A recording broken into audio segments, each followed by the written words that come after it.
I was in Walmart this morning and I found this Pulsar inverter generator, PG2300 series IS. It's a 1800 watt rated, 2300 watt peak inverter generator. I did get it going. When I pulled it out of the box, there's definitely a lot of oil in there. It's pouring out.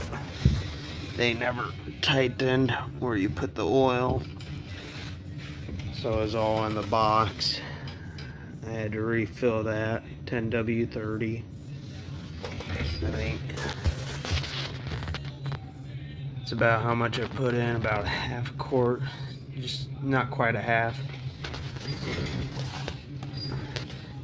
Definitely was used, but for $100, I'm not gonna complain.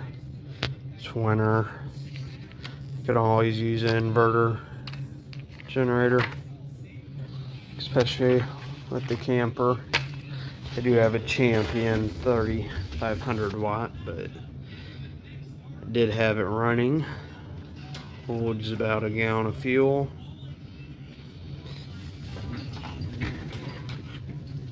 And this one has definitely been well used, but for $100 it runs.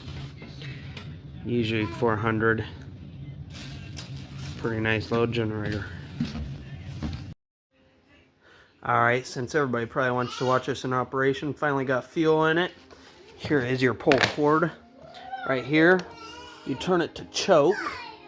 Here is where it has overload, output, and then the light for the oil sensor. Here's your plugs in, economy, 24 volt plug.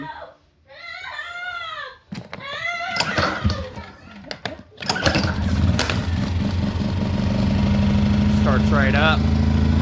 Switch it over to run. Runs nice and smooth.